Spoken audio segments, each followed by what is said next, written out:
Depuis 2009, il existe une initiative de chaîne d'approvisionnement dit éthique qui s'appelle ITSKI. Le problème, c'est que cette initiative sert avant tout à blanchir les minerais 3T. Je rappelle, les minerais 3T, ce sont les minerais tels que l'étain, le tantal, autrement appelé coltan. Ces minerais stratégiques qui permettent à nos appareils électroniques de fonctionner. Et je rappelle aussi que ce ne sont pas les seules mines artisanales qui existent au Congo. Il y a aussi les mines d'or, de diamants, etc. Pour en revenir au blanchiment des minerais qui sont extraits dans des conditions qui portent atteinte aux droits humains, dans des mines contrôlées par des milices et l'armée congolaise, on en parle moins, mais plusieurs éléments de l'armée congolaise s'en prennent également à leurs propres concitoyens.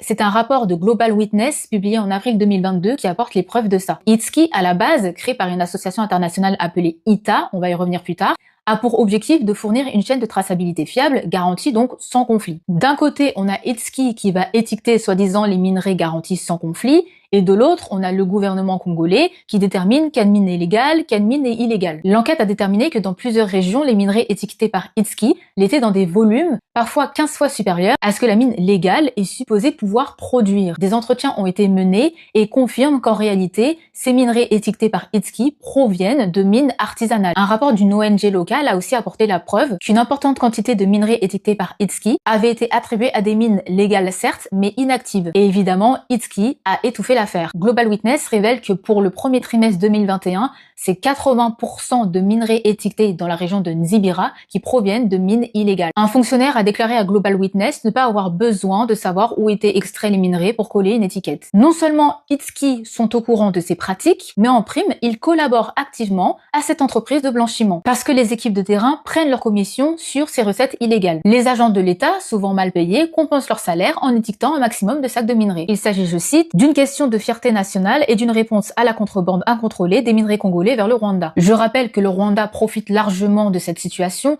finance certains groupes armés, sauf que la haine contre les Rwandais amène aussi à ce genre de dérive absurde. Vous vous souvenez de ITA, l'association internationale à l'origine de ITSKI? Eh bien, plus il y a de minerais étiquetés par ITSKI, mieux c'est pour ITA, parce que c'est comme ça qu'elle se finance, en taxant les exportateurs de minerais 3T. Il y a donc clairement un conflit d'intérêts. Pour augmenter ce volume de minerais étiquetés, ils ont tout intérêt à y incorporer des minerais provenant de mines illégales. Ces minerais blanchis par ITSKI, on va les retrouver dans des appareils vendus par des marques comme Apple, Intel, Samsung, Nokia, Motorola, Tesla, etc.